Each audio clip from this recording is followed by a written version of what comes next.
Örgümü Dediniz kanalımdan dünyadaki tüm dostlara selamlar, sevgiler, saygılar. Örgümü Dediniz kanalıma hepiniz hoş geldiniz. Bu videomda sizlere tığ işi ayçiçeği motiflerinden oluşan bu güzel crop hırka yapımını anlatmak ve paylaşmak istiyorum. Umarım sever ve beğenirsiniz arkadaşlarım. Beğeni ve yorumlarınızı videomun alt kısmında yapabilirsiniz. Ayrıca paylaşımda bulunarak daha çok kişilere ulaşımını sağlayabilirsiniz arkadaşlar. Evet, gelin şimdi bu güzelliği hep birlikte örelim. Örerken stres atalım. Evet arkadaşlarım, motiflerimi ve hırkamı yaparken kullanmış olduğum iplerimi şöyle sizlere göstermek istiyorum. Alize Cotton Gold ip kullandım. Kahverengi olan koyu kahve 26 numara. Diğeri 493. Sarı olan şöyle 216 ve diğeri de siyah zaten. Şimdi hemen bakın, motifimin etap etap şu şekilde tamamlayacağız. Buradan başlayalım. Şöyle koyu kahve olan ipimle başlıyorum arkadaşlarım. Bir tane şu şekilde halka yapıyorum. Halkanın içerisine giriş yapıyorum. Tığım da bu arada 3,25 milim oldu arkadaşlar. Şöyle girişimi yaptıktan sonra şöyle tuttum, çekiyorum, bir tane zincirle tutunuyorum. Sonra üzerine alıyorum. Bu boşluğun içerisinden giriş yapıyorum ve çakma sık iğne yapıyorum. 1 2 3 4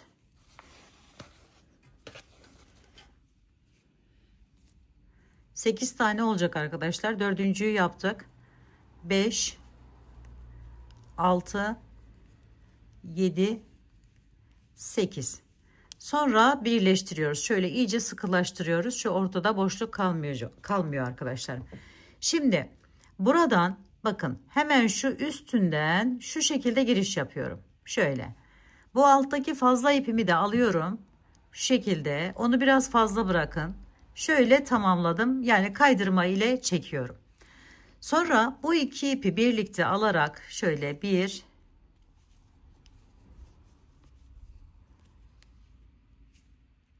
2 3 4 tane zincir çektim. Şunu fazlasını kesebiliriz. 4 zinciri çektim. Geliyorum, bakın şu sık iğnelerimin, çakma sık iğnelerimin hemen bakın şuradan arkadaşlar giriş yapıyorum ve kaydırarak bağlıyorum. Sonra 4 tane zincir çekiyorum. 1 2 3 4. Sonra hemen yanındakine bakın, şu V gibi olan yerin ilkinden alarak çekiyorum. 1 2 3 4. Bu şekilde 8 tane yer yapıyorum. 3 oldu. 4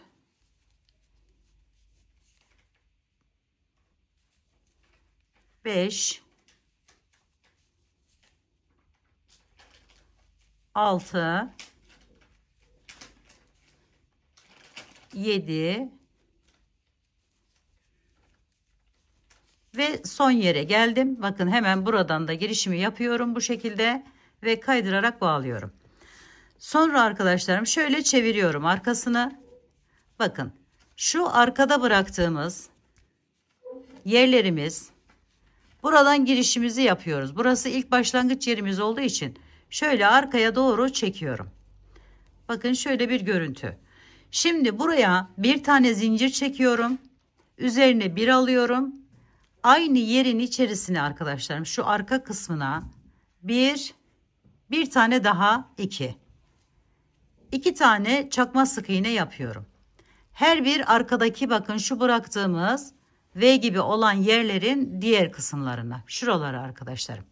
2 tane yaptım, 16 tane yapıyorum bu şekilde. 8 tane vardı zaten. Her birisine 2 tane çakma sık iğne yapıyoruz. Şimdi 4 oldu. 5 6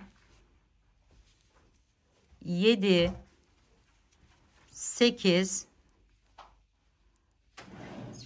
9 10 11, 12, 13, 13, 14. Son yerimize geldik. Bakın. Hemen buradan girişimizi yapıyoruz yine. Şöyle 2 tane daha yapıyoruz. 16'ya tamamlamış oluyoruz. Sonra bunu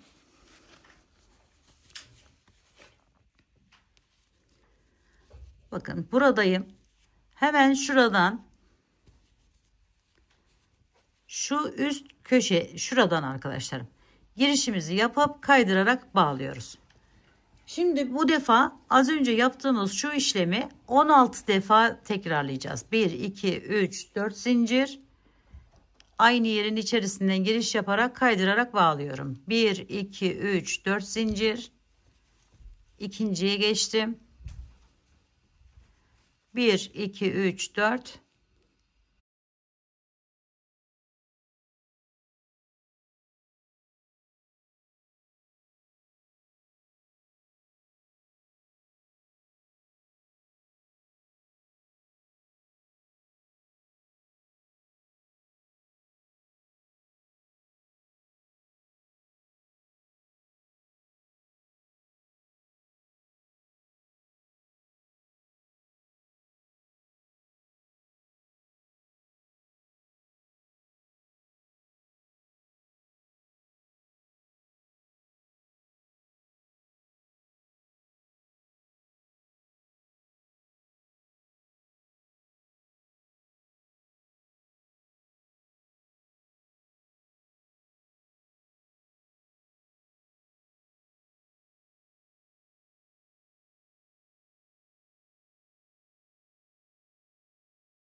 Evet arkadaşlarım bakın burayı tamamladım. Toplam 16 tane şu şekilde yerim oldu.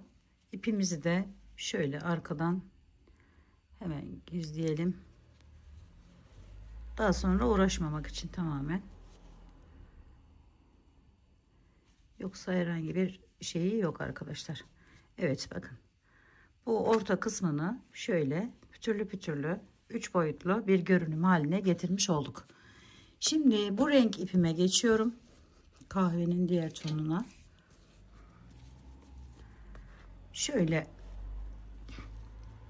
şu arkada bakın şu şekilde yerimiz var. Buraları geçiş yaptığınız için düzgün olmayabilir. Şimdi bakın şöyle göstereyim. Şöyle giriş yapıyorum. Bu şekilde. Sonra bu ipimi alıyorum. Şöyle bir iki tane zincir çekiyorum bununla önce. Daha sonra şu fazla ipimi kesiyorum.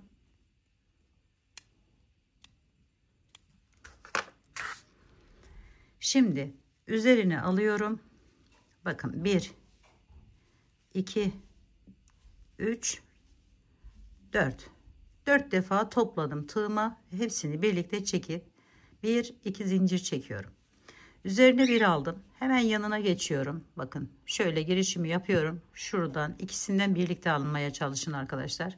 1 aldım. 2 3 4 topladım. Hepsini birlikte 1 2 zincir çektim. Devam ediyorum. 1 2 3 4 böyle dörtlü fıstıklar yapıyoruz. Toplam 16 tane. 1 2 3 4 2 zincir çektik, devam ediyoruz. 1 2 3 4 evet, bu şekilde çevirelim.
Evet, 16. ve son yerimizi de bu şekilde yapıyoruz. 2, 3, 4 birleştirdik. 2 zincir çektik. Geliyoruz. Şu üstünden hemen giriş yapıp şöyle ekliyoruz. Evet. Toplam 16 tane fıstık yaptım arkadaşlar. Şimdi bunu kestim. Sarı ipime geçiyorum.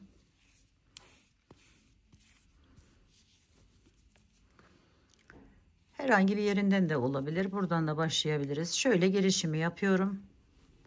Bu ipimi de şöyle biraz fazla alıp şöyle çektim. Bir tane zincirle sabitledim önce. Sonra bir miktar yükseliyorum. Arkadan şu şekilde çevirip öne alıyorum. Sonra üzerine bir aldım. Aynı yerin içerisine 1, 2. Şu şekilde. Bakın bir alıyorum. Giriş yapıyorum. İlkini tek çekiyorum. Sonra ikinciyi çekiyorum ve bırakıyorum. Bu şekilde 5 tane yer yapıyorum. 1, 2, 3 oldu. Üzerine aldım. Birini tek çektim. Diğerini 2 çektim. Bıraktım. 4. Bu da sonuncu. 1, 2. Hepsini birlikte toplayıp çekiyorum. 1, 2, 3 tane zincir çekiyorum. Üzerine bir aldım. Yana geçiyorum. Bu arada bu ipimi de aradan yürütüyorum. Şöyle. Bakın 1, 2. Bu kalıyor. Üzerine bir aldım. 1, 2. Bir aldım. 1, 2.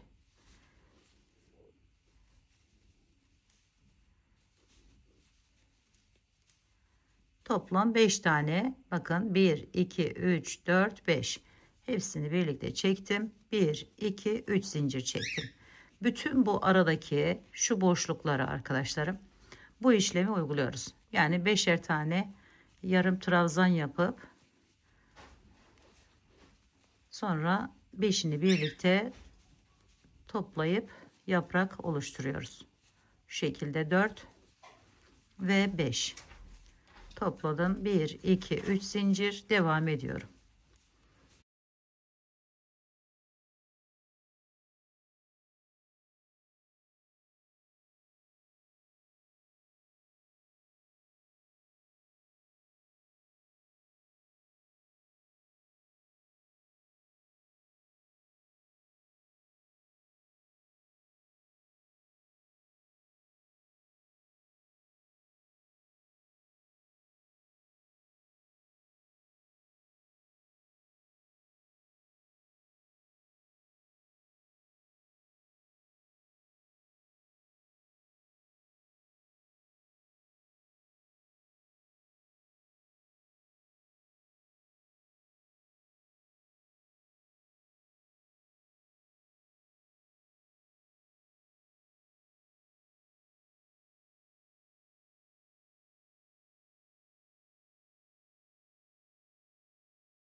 Evet arkadaşlarım, bakın sonuncuyu da yaptım bu rengimle. Şöyle bir görüntü. Şimdi bunu getiriyorum. Burası ile birleştiriyorum. Şu şekilde kaydırarak bir tane zincir çektim ve kesiyorum. Şimdi kenarını son sıramıza geçiyoruz bu rengimizle.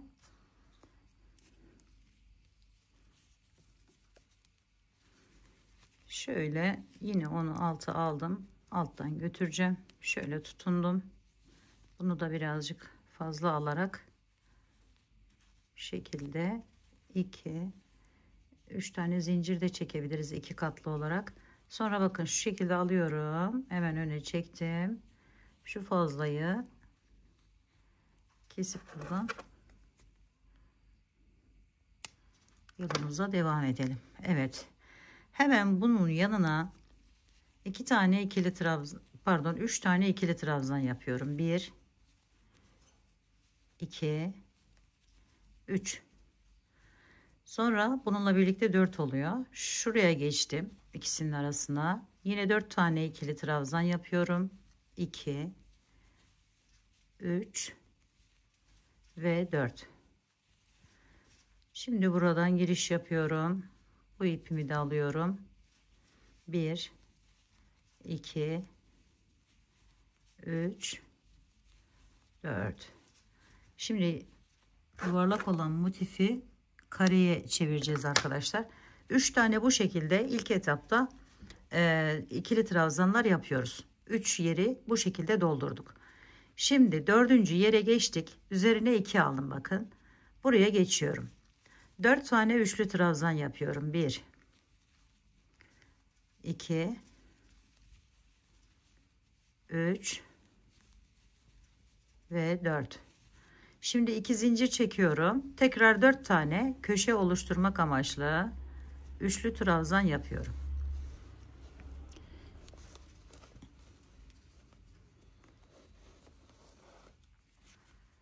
Evet, şöyle birinciyi yaptık. 2 3 ve 4. Sonra devam ediyorum. Yandaki boşluğa geçtim.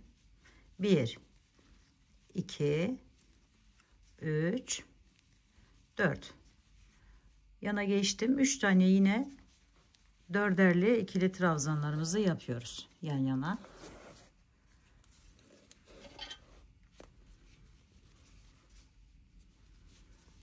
Evet, 2 3 4. 1 2 oldu. Bir tane daha yapıyorum. 1 2 3 4. Şimdi 2 doladım. Yandaki boşluğa geçtim. 4 tane üçlü trabzan. 1 2 3 4. 2 zincir çektim. Tekrar 4 tane 1 2 3 4. Evet, şimdi 3 tane 1 2 3 4. Evet, 4 tane doldurdum. 2 tanesine daha aynı işlemi yapıyorum.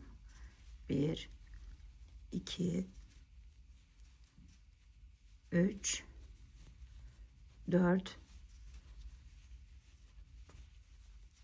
1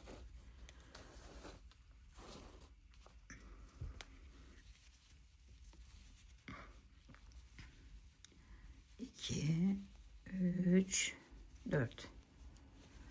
Evet, şimdi bakın birinci köşemiz burası olacak. Şurası 1 2 oluşturduk. Şimdi üçüncü köşemizi oluşturuyoruz. Yani 3 tane yerimize boşluğa 4 tane ikili trabzan yapıyoruz. Şimdi üzerine 2 doladım, yine 4 tane üçlü trabzan yapıyorum.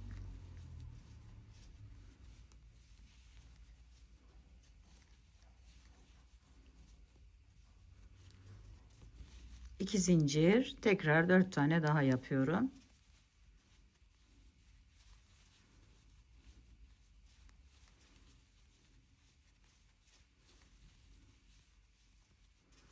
Sonra 4'er tane ikili trabzanlarıma geçiyorum.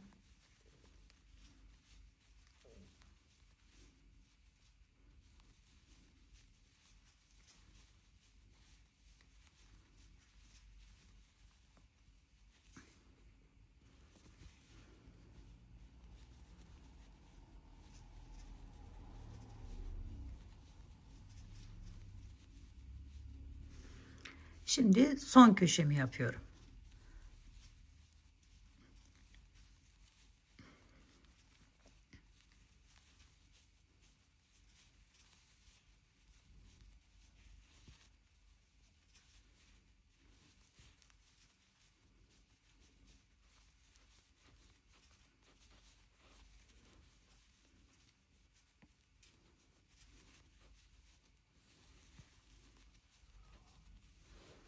Şimdi bu 4 tane üçlü trabzandan sonra geliyorum. Burası ile birleştiriyorum arkadaşlarım. Şöyle.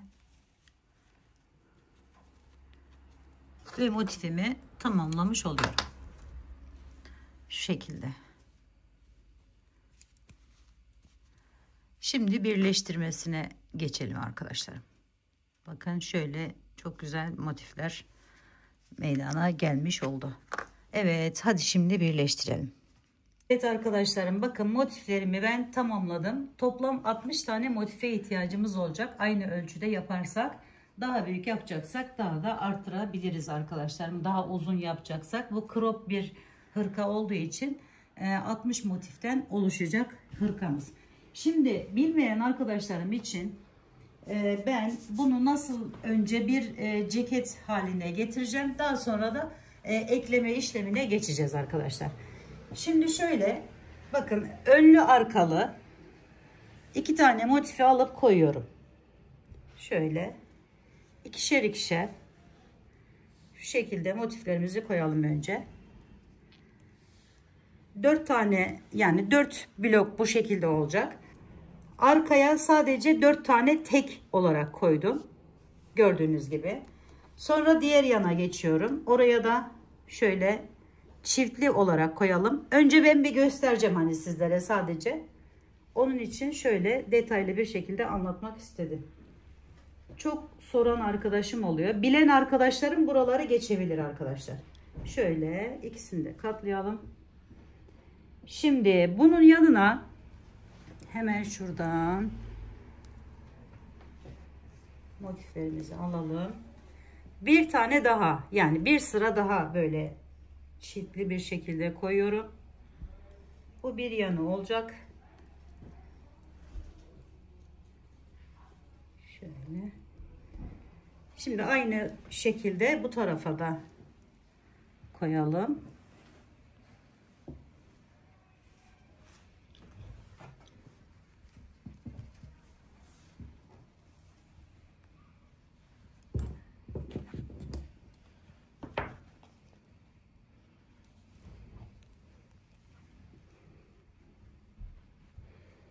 Şimdi ön gövde kısmını tamamladık. Şimdi kollara geçiyorum. Şöyle kolları da arkadaşlar yine çiftli bir şekilde önlü arkalı şu şekilde boyunu uzatmak istersek aşağıya doğru ekliyoruz. Bu tarafa doğru ekleyeceğiz. Kolunu uzatmak istersek bu tarafa doğru ekleyeceğiz. Kolu birazcık böyle balon kol gibi olacak. Lastik de yapacağız aynı zamanda. Onu da ben sizlere göstereceğim.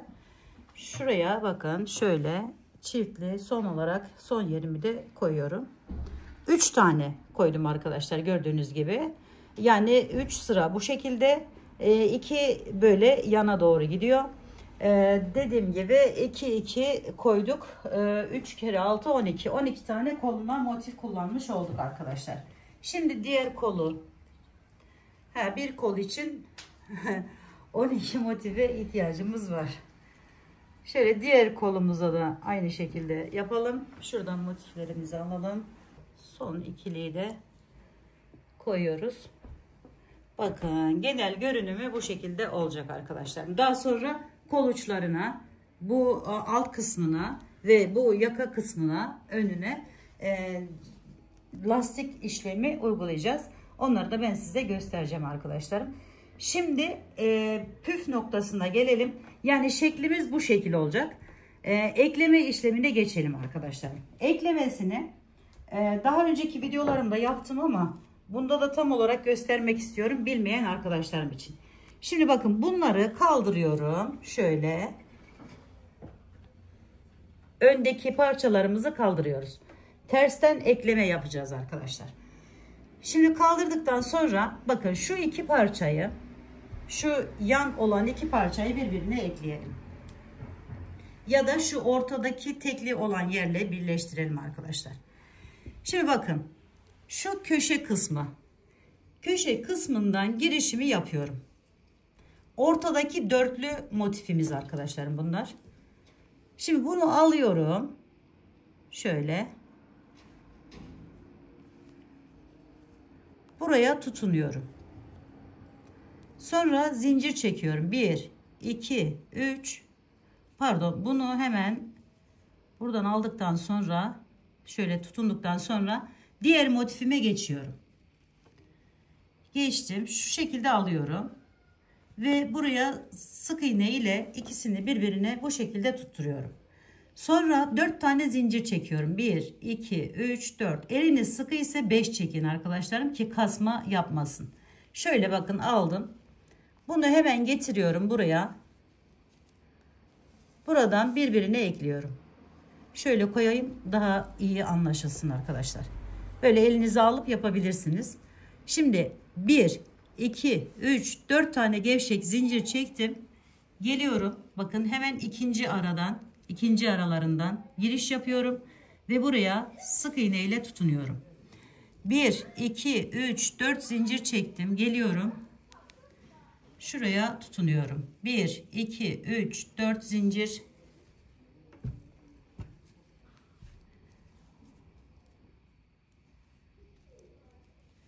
Bakın son bu köşenin yanındaki yerden giriş yapıyorum ve oraya sık iğne ile bağladım. Fazla ipimi de aradan götürelim. 2, 3, 4 zincir. Sonra bakın bu köşeye geliyorum. Motiflerimin iki köşesinden sık iğne ile tutunuyorum.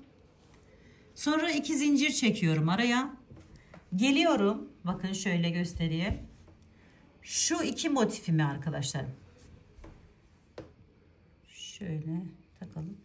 Evet bakın bu iki motifim köşesi, bu da diğerinin köşesi. Buradan giriş yapıyorum ve buraya sık iğne ile tutunuyorum. Şu arada 2 zincir çekiyoruz arkadaşlar. Şurada. Sonra yine 4 zincir. 1, 2, 3, 4 zincir. Diğerine geçtik.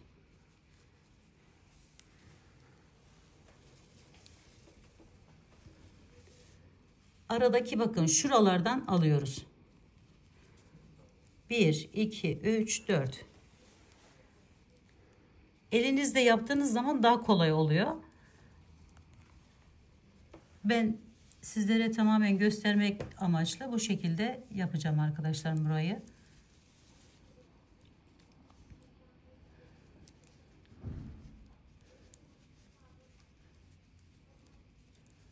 Yine köşelere geldim. Girişimi yapıyorum. Birinci köşeleri bağladım. 1, 2 zincir çektim. Biraz sıkı çekin orayı. Sonra diğer ikisine geçiyorum bakın. Hemen onu alıyorum. Bu şekilde. Şöyle aldım. 1, 2, 3, 4 zincir. İlerliyoruz. 1, 2, 3, 4.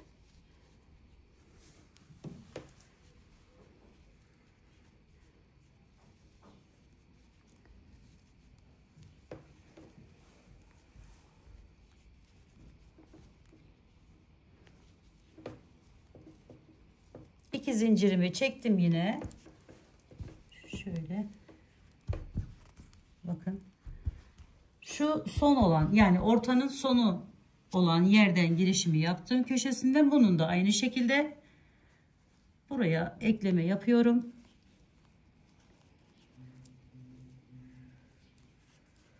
Sonra buraya geçiyorum.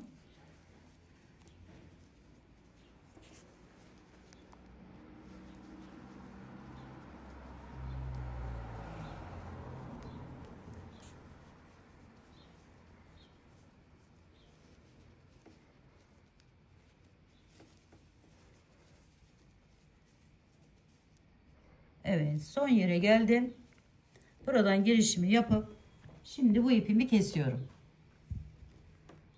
Ortası ile burayı birleştirmiş oluyoruz arkadaşlar. Şöyle bakın. Evet arkadaşlar, bakın burayı tamamladık. Gördüğünüz gibi burada 4 motifimizi ekledik. Yani arka ve yan kısımlarından arkası, yanın arkası. Şimdi yine aynı şekilde bakın aldım buradan da girişimi yapıyorum. 1 2 3 4 tane zincirimi çektim. İlk boşluktan giriş yapıyorum. Karşısından da aynı şekilde 1 2 3 4 tane zincirimi çektim. Buraya geçtim.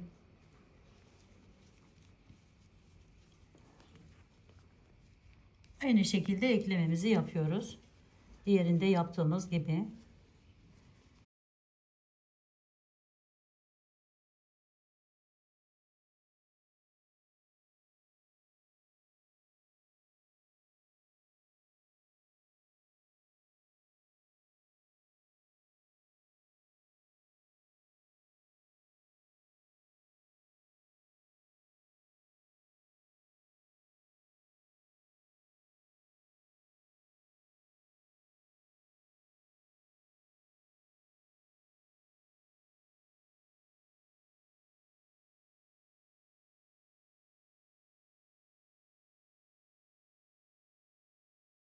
Şimdi bu yanların arka kısmını tamamladık. Önlere geçiyoruz.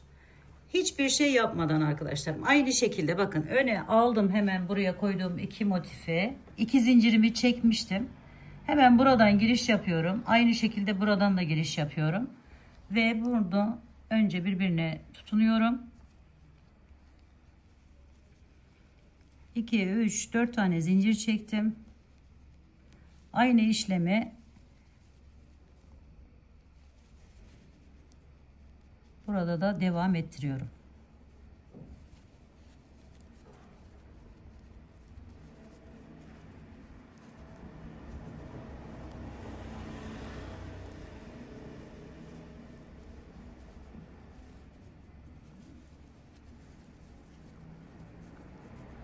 Şimdi bakın bu birinciyi ekledik. Birinci önleri, yanı. Şimdi 2 zincirimi çektim. Diğer 2 motifimi alıyorum. Şöyle giriş yapıyorum. Ve onu da aynı şekilde ekliyorum birbirine.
Ve son olarak 4. motiflerimizi de 2 zincirimizi çekelim.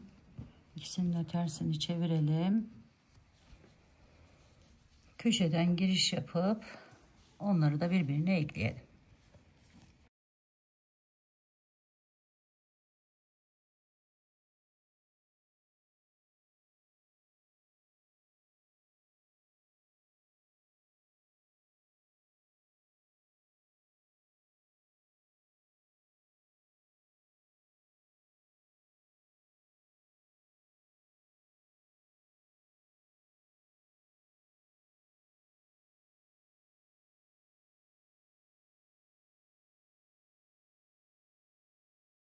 Evet, burayı tamamladık. Bir zincirimizi çektik ve kesiyoruz. Şimdi bakın Şöyle olmuş oldu. Hemen bunu ön tarafa doğru çeviriyorum. Bunları daha sonra buralardan da birbirine ekleyeceğiz arkadaşlarım. Önce bunu yapmamız gerekiyor. Bence önce bu şekilde gösterdiğim gibi diklemesine, yani bir ekleme işlemi yapalım. Daha sonra bu araları geçelim arkadaşlarım. O daha kolay olacak bizler için.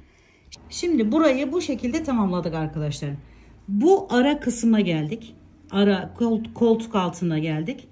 Koltuk altına geldiğimizde yine tersinden hani ekleme yaptığımız için şöyle çeviriyorum önce.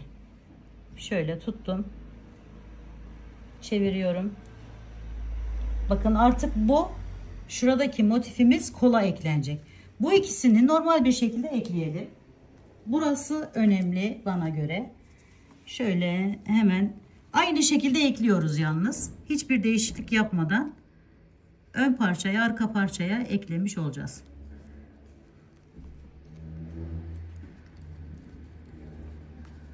Evet arkadaşlar, şimdi bakın burayı da, bu iki motifi aynı şekilde burada ne yaptıysak o şekilde ekledik. Şimdi size bir kolaylık daha sunmak istiyorum. Şunları kaldıracağım. Burası anlaşılmıştır diye ümit ediyorum. Şöyle. Şimdi bu size kolaylık sağlamak için bunu şöyle tutuyorum. Bakın. Yani tersini çevirmiş oluyoruz aslında örgümüzün. Bakın şöyle yaparak tersini çevirmiş olduk. Az önce ön taraftan çalışıyorduk. Şimdi arka taraftan çalışmaya başladık. Burası bizim hırkamızın arka kısmı. Şimdi şunu şöyle biraz alayım. Evet, bakın şimdi bu iki motifi yani ön tarafta gösterirken şimdi iç kısmından çalışma yapacağımız için arkadaşlar, yani tersini çalışacağımız için şöyle tersini çevirmiş olduk. Şimdi bakın bu motiflerimi de aynı şekilde tersine çeviriyorum. Yani şu şey olan yerleri iç kısma gelecek. Yani tersini şöyle koyuyoruz. Hiçbir şey yapmadan tersinden şöyle. Bunları yani eğer buraya kadar anladıysanız devam etmeyebilirsiniz. Ama bilmeyenler için devam etmeleri gerekiyor tabii. Şöyle, bu kolaylık olsun diye. Şöyle bak. Tersini çevirmiş olduk. Şimdi burada arkadaşlar az önce önde çalışırken şimdi arkaya geçtik. Şöyle yapıyoruz. Şu son yeri de 1, 2, 3, 4 tane 2 tane koltuk altındaki motifimizi ekledik buraya. Şimdi bu kol kısmına geçiyoruz. Buradan yine 2 zincirimi çekiyorum. Bakın şu motifimi alıyorum. Bir de bunu alıyorum. Koldaki motifimi. Yine aynı şekilde ekleme yapıyorum. Şöyle 1, 2, 3, 4 zincirimi çektim. Yine buradan aynı şekilde devam ediyorum ekleyerek.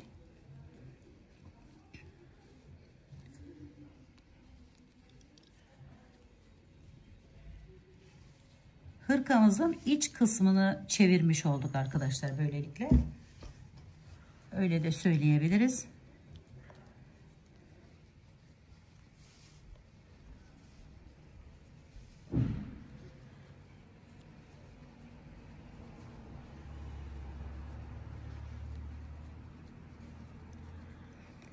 Şimdi burada 2 zincirimizi çekiyoruz yine ve bunlara geçiyoruz. Bunları da aynı şekilde şöyle tutuyoruz ve aynı şekilde ekleme yapıyoruz.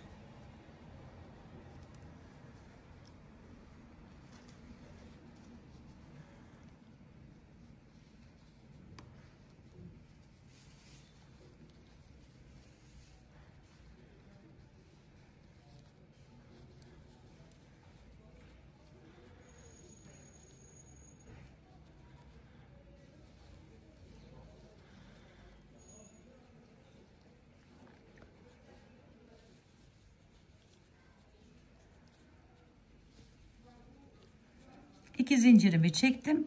Bakın şimdi bunlara geçeceğiz. Bunları da yine şöyle tutuyoruz. Hemen çevirelim. Ben sizi görün diye bu şekilde zormuş gibi geliyor ama elde oturarak yaptığınız zaman çok kolay bir işlem olacak arkadaşlar. Şöyle şimdi arkadaki iki motifi, koldaki yapacak olduğumuz iki motifi birbirine ekleyeceğiz. En son bu koltuk altındaki şurada da birleştireceğiz arkadaşlar. 1 2 3 4 şöyle aldım hemen.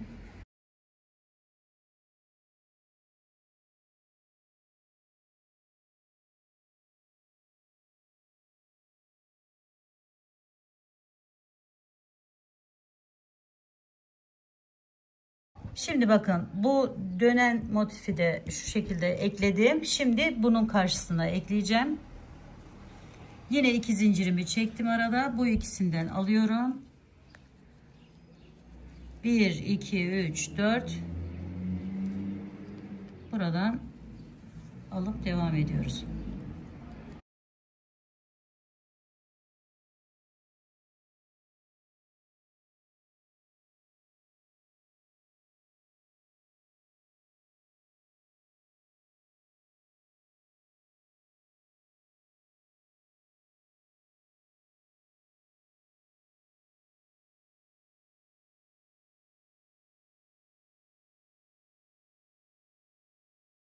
Şimdi iki zincirimizi çekiyoruz. Geliyoruz bakın.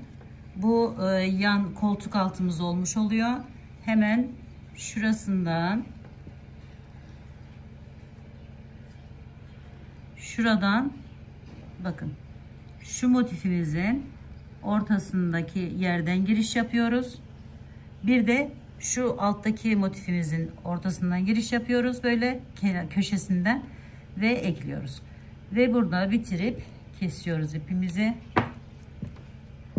Kolunu da böylelikle tamamlamış oluyoruz. Bakın şöyle göstereyim arkadaşlar. Şöyle. Aynı şekilde bu sefer buradan başlıyoruz. Burayı da göstereyim sizlere. Bir de yanlamasını göstereyim ve artık anlaşılmıştır diye ümit ederekten. Şöyle bakın koltuk altı yine kolun alt kısmı arkadaşlarım. Şöyle 1 2 3 4 aynı şekilde ekleyelim.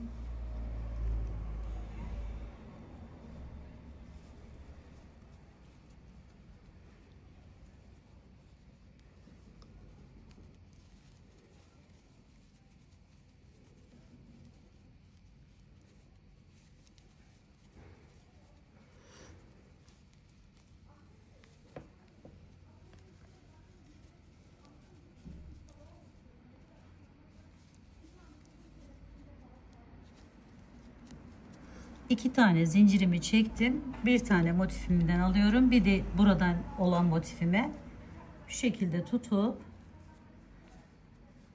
sık iğne ile bağlıyorum. Sonra devam ediyorum ekleyerek. Evet. Normal bir şekilde şöyle dönerek bunu buraya, bunu altına buradan devam edeceğiz arkasından. Ve bu şekilde burayı da tamamlayacağız arkadaşlar. Şimdi bu işlemi her iki tarafı da sonra bunu buradaki motiflerimizi de aynı şekilde buralara ekleyeceğiz ve böyle bir yan oluşturmuş olacağız. Şunu şöyle bir çevireyim annem.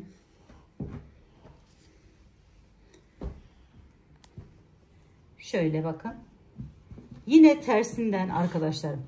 Bu diklemesine olarak ekleme işlemini bu şekilde tamamladıktan sonra yine ters tarafından yani bu iç kısmından başlayacağız.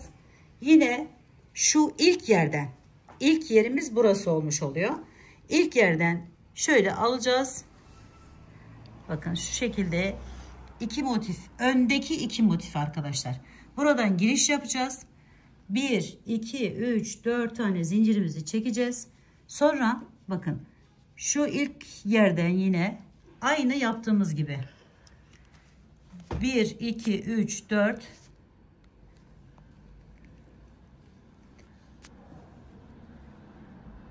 yanlamasına da bu şekilde bütün araları birbirine ekleyeceğiz arkadaşlar şöyle.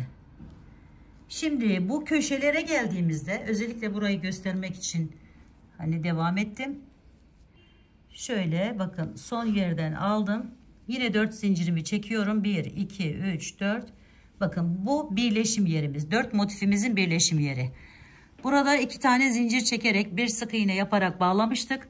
Şimdi de bakın şu ilk 2 motifimden eklediğim 2 motifimi sık iğne ile birbirine tutunduruyorum köşeden. 2 zincirimi çekiyorum. Sonra bu tarafına geçiyorum. Bu 2 motife geçeceğim. Onları birbirine ekleyeceğim için şu şekilde burayı da birbirine ekliyorum. Sonra 1, 2, 3, 4 köşe, yani köşelere geldiğimizde, birleşim yerlerine, köşelere geldiğimizde bir sık iğne ile önce eklediğimiz motifi tutunuyoruz. 2 zincir çekip tekrar diğer 2 motife geçiyoruz. Tek buradaki püf noktası burası arkadaşlar. Şimdi ön tarafında çevirince, dediğim gibi kanalıma beni takip ediyorsanız daha önce bu çalışmayı yaptım. Oradan da bakabilirsiniz. Buradan da devam edelim. Belki yeni gelmişsinizdir, yeni rastlamışsınızdır videolarıma. Şimdi bakın burada da aynı yapalım. Şöyle göstereyim size. 1, 2, 3, 4 zincirimizi çektik. Bakın şu eklediğimiz motifin köşesi. Bu da karşı ekleyeceğimiz motifimiz. Aldık, bir sık iğne yaptık. 2 zincir çektik. Sonra buraya geçiyoruz. Ve bu ikisini birbirine ekliyoruz. Şöyle bir yer oluşuyor. O da şöyle bir görüntü oluşturuyor arkadaşlar. Bakın. Böyle bir görüntü oluşturuyor. Bu başka bir renk ip kullanırsanız daha farklı modeller çıkıyor. O da daha önceki videolarımda da var arkadaşlarım. Farklı renklerle yapılmış olanı. Evet. Şimdi bu parçaları bu şekilde motiflerimizi ekleyelim. Evet arkadaşlarım, şimdi ekleme işleminden sonra bakın şöyle lastik çalışması yapacağız. Kollarına şöyle kısa olsun istedim. Zaten kolu normal uzunlukta, gördüğünüz gibi. Bu kadar yeterli benim için. Bunu daha da uzatabilirsiniz tabii. İsteğinize bağlı. Alt kısmı da aynı şekilde arkadaşlar. Böyle crop şeklinde duracağı için burayı ve kol uçlarını böyle atlayarak, yani sıkı birazcık şöyle bakın göstereyim. Bombeli durması için buranın alt kısmını biraz sıkı yaptım arkadaşlarım, lastik yerine. Ve burayı yapmadan, yani şu ön ve yaka kısmını yapmadan önce en altına bu şekilde bir lastik çalışması yaptım. Koluyla hemen hemen aynı uzunluğa sahip. Dediğim gibi bunu da daha uzun yapabilirsiniz. Aralardaki yerleri böyle bir atlayarak, iki atlayarak bu darlaştırabilirsiniz. Şimdi kolda yaptığımız gibi. Ama yine de burayı koldaki kadar kesme işlemini yapmadım arkadaşlar. Şöyle göstereyim bakın. Her bir yerimizde 4 tane ikili trabzanımız vardı. Burada bu 4 tane ikili trabzanın sayısını 2'ye düşürdük. Ve birazdan göstereceğim şimdi, şu şekilde yerimiz oldu. Bu en alt kısımda bu şekilde kullandım. Bu ön ve yanlar, yani şu öndeki lastiğimiz ise normal hiçbir şey yapmadan bakın şöyle 4 tane yerimiz var. 4'ünü de kullandım arkadaşlarım burada. Dediğim gibi burası kolay, oraya gerek yok. Bu kısıtlamalar, yani azaltmayı nasıl yapacağız? Onu hemen geçelim şöyle. Şimdi arkadaşlarım şu kol ucumuz, böyle alttan başlarsak fark etmiyor gerçi, ama şu koltuk altına gelecek olan yerden başlayalım. Şimdi bakın şu aradan başlamıyoruz. Hemen yanındaki şuradan başlayacağız. Şöyle ortaya geldim. Buradan girişimi yapıyorum. Şöyle biraz fazla bırakaraktan 2 ipi birden götürelim. Hem biraz kalın olmuş olur, hem de ikili trabzan boyutuna getirmiş oluruz. 3 tane zincirle tutundum. Sonra üzerine alıyorum. Hemen yanındakini bakın. Alıyorum ve bu şekilde arasından giriş yaparak, lastik yaptığımız için bir yer yapmış oluyorum. Şöyle ikili trabzan. Şimdi diğer dörtlüye geçiyorum. Onu da şuradan alıyorum. birini de bu şekilde, yani iki ön iki arka şeklinde burayı hem daraltma kesim işlemi yapıyoruz arkadaşlar. Şöyle buraya geçiyorum. Bakın şuradan aldım. Hemen yanındakinden aldım. Sonra üzerine alıp diğerine geçiyorum. Şu şekilde. Böylelikle bakın bu aradaki yerleri daraltmış oluyoruz. Evet, bunu daha da sıkı, yani daha ucu birleşik olmasını istiyorsak şöyle şuradan alıyorum. Daha darlaştırmam gerekiyor çünkü burayı. Bunu arkadaşlarım en alta, yani bu ön ve en alt kısmına kullanabilirsiniz hırkanızın. Şu şekilde yaparak. En alta bu şekilde yapabilirsiniz. Ama burası kol olduğu için daha da biraz daha sıkı olmasını istediğim için şöyle kol geçecek, el geçecek kadar yer olması yeterli arkadaşlar. İkisini bu şekilde önden aldıktan sonra bakın burada 2 tane atlıyorum. Hatta 3 tane atlıyorum. Buraya geçiyorum.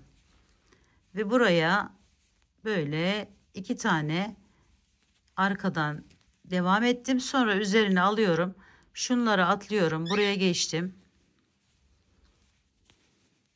Sonra da hemen yanındaki yerden alıyorum. Sonra yine üzerine bir aldım. Bu aradaki ikiyi atlayıp şu şekilde şuraya bir tane tersten, yani bunu böyle modelinizin akışını bozmayacak şekilde, zaten lastiğin üstüne gelecek bu motiflerimiz. Herhangi bir sıkıntı yaşamadan bu şekilde yapabilirsiniz arkadaşlar. Şuradan aldım. Hemen buraya geçiyorum. Bir diğer motifime geçiş yapmış oldum. Bu şekilde çeviriyoruz. Dönerek devam edeceğiz zaten. Bunları önden almıştık. Şimdi şu üçünü atlayıp arkadan şu şekilde alıyorum. Hemen yanındakinden de bir tane aldım. Sonra üzerine bir aldım. Atladım o üçü aradan.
Şimdi son yere geldim. Hemen bu yaptığım yeri birleştiriyorum ve saymak istiyorum.